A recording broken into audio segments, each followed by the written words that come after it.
शेतकरी मित्रांनो, तुम्ही जर पीक विम्याची प्रतीक्षा करत असाल तर तुमच्यासाठी आनंदाची बातमी. राज्य सरकारच्या माध्यमातून पीक विमा वाटपासाठी पहिल्या टप्प्याला मंजुरी देण्यात आली आहे.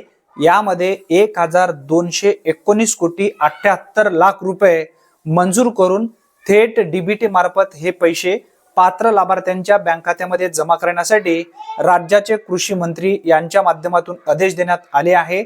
ज्या लाभार्थ्यांचा कॅल्क्युलेशन झालेला आहे अशा लाभार्थ्यांच्या बँक खात्यामध्ये हे पैसे जमा होणार आहेत.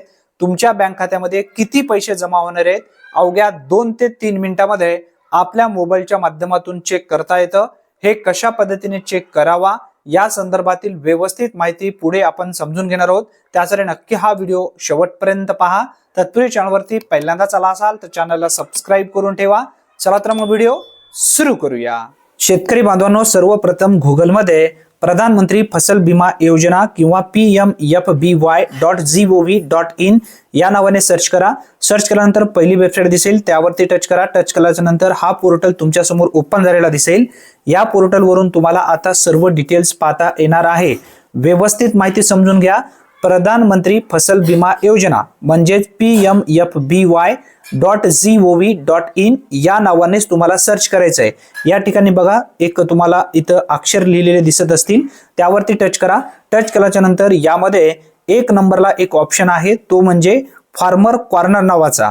बघा फार्मर कॉर्नर नावाचा 1 नंबरला ऑप्शन आहे. यावरती तुम्हाला टच करायचंय.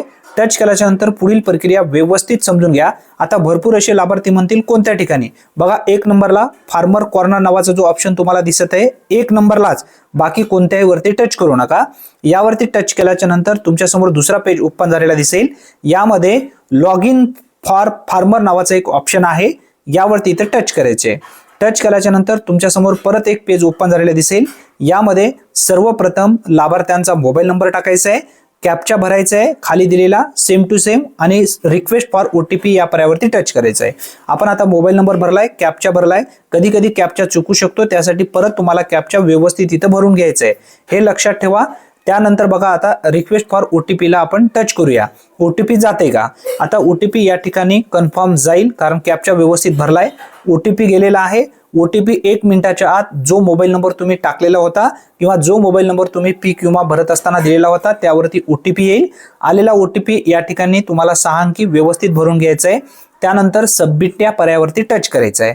टच केल्याबरोबर तुमच्या समोर पूर्ण तुमचा जो काही डाटा आहे तो ओपन झालेला दिसेल. फार्मर डिटेल्स मध्ये तुमचं नाव पाहू शकता, रिलेटिव्ह नेम पाहू शकता, मोबाईल नंबर पाहू शकता. त्याचबरोबर इथं जी काही पॉलिसी डिटेल्स आहे बघा, पॉलिसी डिटेल्स मध्ये तुम्हाला कोणत्या वर्षाची पॉलिसी डिटेल्स पाहिजे, 2025, 2024, 2026, खरीप, रब्बी जे पाहिजे ते तुम्ही इथे पाहू शकता.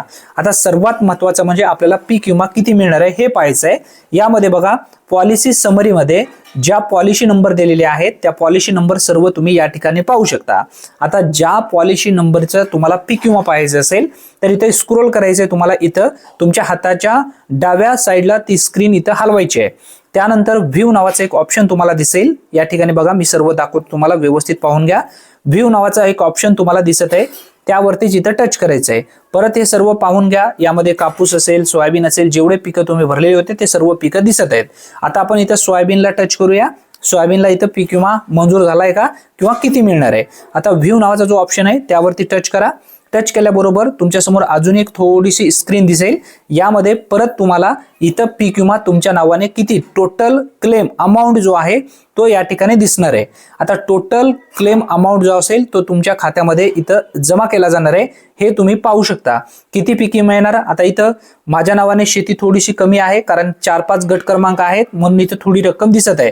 जर तुम्ही एकच गट क्रमांक असेल, जास्त तुमची शेती असेल, तुम्हाला जर पीक विमा जास्त मिळणार असेल ती रक्कम त्या ठिकाणी जास्त दाखवू शकते. तुमचं सुद्धा सेम याच पद्धतीने चेक करायचं आहे. जी रक्कम या ठिकाणी दिसत आहे ती रक्कम तुमच्या बँक खात्यामध्ये लवकरच जमा होणार आहे कारण राज्य सरकारच्या माध्यमातून पहिल्या टप्प्याला मंजुरी देण्यात आली आहे. यामध्ये 1219 कोटी 78 लाख रुपये मंजूर करण्यात आले आहेत. हे पैसे पुढील आठवड्यापासून लाभार्थ्याच्या बँक खात्यामध्ये जमा होण्यास सुरुवात होईल. कोणत्या बँकेमध्ये जमा होणार आहे त्या बँकेचे डिटेल्स सुद्धा या ठिकाणी आहे.